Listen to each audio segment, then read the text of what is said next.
Dear host, I have gone to the dark side. I know my people in the Facebook group, the hosting journey, that's what they're saying. Because I have decided to host pets at some of the properties of Eveland 2.0. Yes, I'm giving in. Now, in today's video, I'm going to talk about planning ahead, equipping your space, taking charge, and supplying the tools. And yes, that spells pets. So let's talk about hosting pets. Okay, let's start from the beginning. Why did I decide to host pets at my new properties of Eveland 2.0? Because that was not an option that I was given to people during Eveland 1.0 in New York City. And we don't provide that option either in Puerto Rico, La Casita. But I have decided to, yes, host some pets. And one of the big reasons is this. I know for a fact, because I've done the research, that properties that host pets make more money. Yes, they do. And yes, there's more cleaning. But I think that if you already tell the people that are going to book your properties that there are going to be pets in that property, that this is not a pet-free property, expectations are different. If you normally say this is a pet-free property, guests who are allergic to pets, I'm one of those, will probably not book the space. But people that have dogs will do it. Now, I'm not hosting all pets because in one of the Facebook groups, somebody was talking about that somebody wanted to bring a pony or something like that. No, let's not do that. We're talking about dogs because I don't think I want to host cats. Cats have different needs and wants, but I'm definitely going to host dogs. I'm not hosting them in all the properties. I'm going to probably just host them in 2 of the 4 that I'm making right now. And the decision for me to do it is because, look, the properties are cabins in the woods and people want to bring their pets. I also think it is an advantage money-wise because you get to charge more. And a lot of dog owners are pretty good, decent people. So let's talk about planning ahead. Now, one of the big things that you have to check is with your insurance company. What are the limitations that they have if you host pets? Because some insurance company might tell you you can host dogs, but only if they're less than 30 pounds, or if there's certain breeds that they might not allow you to host. So confirm with your insurance company, and I hope you have a commercial insurance policy because your homeowner's insurance does not cover short-term rentals. So that's one thing. Confirm with your insurance policy that you will be hosting pets and what are the rules and regulations for them. Okay? So that's the first tip. This is for you to plan ahead before you even accept pets. The second thing is prepare your space.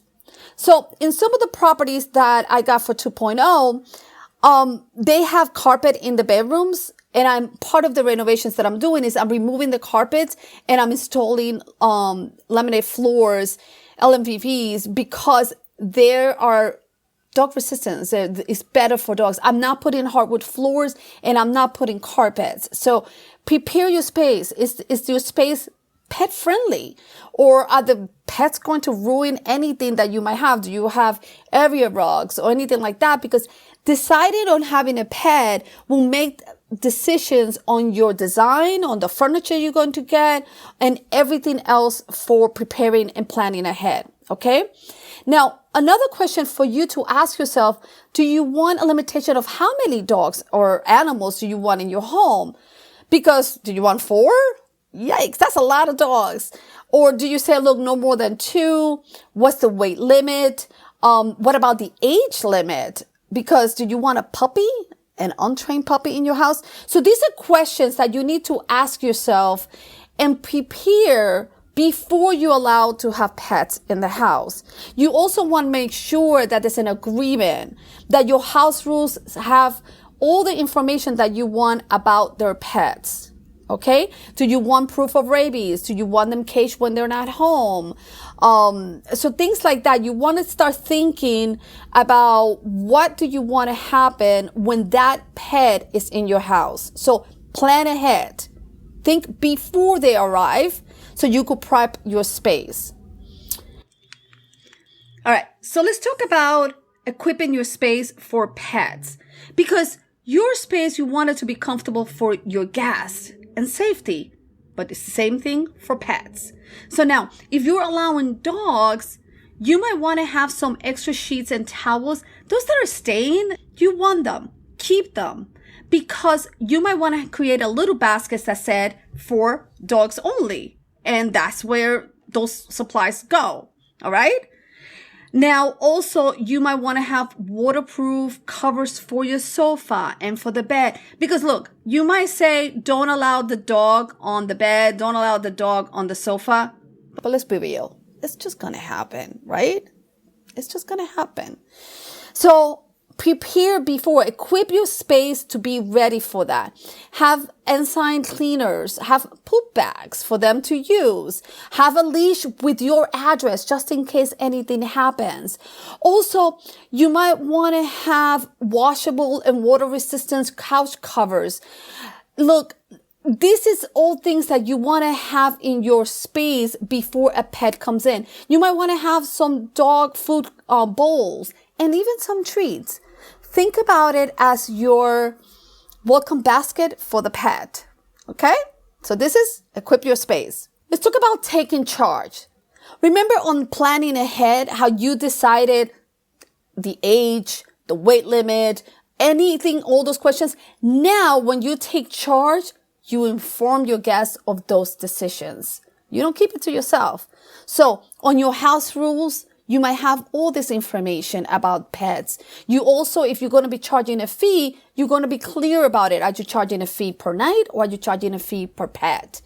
Now, if you're not clear about how much to charge, why don't you go look at some hotels that accept pets and see what others are charging? Like that, you have comparables. And if a guest is saying that's too much, you could tell them, well, look, this hotel is charging this much. It might be a little less. So make sure of that. Now, also in the take charge, you might want to give them on your house manual pet-friendly destinations, restaurants that are good at accepting pets outside, or places that they could go hiking and take their pets because they're taking the pet to the vacation for a reason. In taking charge, you also want to put information about a pet store, a 24-hour doctor for their pets, just in case anything happens, and a veterinary clinic. This is for you to take charge when a pet is in your property. Okay? The next and last letter is supply the tools. Look, you cannot tell your guests to clean after a pet if they don't have the tools to clean, because they're not going to bring them. So make sure you have the right vacuum cleaner, or, all of the things that you want them to use. Should there be an accident in the house, what can they use to make sure prevent it, or even to clean it up?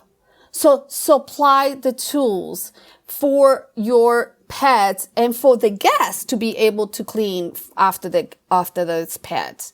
One of the tips that on the Hosting Journey Facebook group said was to actually have a host outside for the guests to clean. But remember, you have those stained dirty towels, not dirty. You have those stained old towels for drying that pet before they come back inside. So think about supplying the tools for your guests to have a good experience with that pet in your home. All right? And if you want a list of the products that I'm buying for hosting pets, just go to thehostingjourney.com/hosting essentials. And I'm going to have the list there of everything that I buy beyond things for pets. Believe me, that is a very heavy duty list of everything you need and nothing you don't. So just go to thehostingjourney.com/hosting essentials. So what do you think? Do you want to plan ahead, equip your space, take charge, and supply the tools so you can accept pets at your vacation rental? Or if that's something that is a big no-no for you. Because believe me, you will get inquiries about, I need to bring my emotional pet. So you might want to be ready for that. And I get it if you don't want to allow donkeys or peacocks in your house. So if you like this video, press like and be subscribed for more tips and tricks on the hosting journey.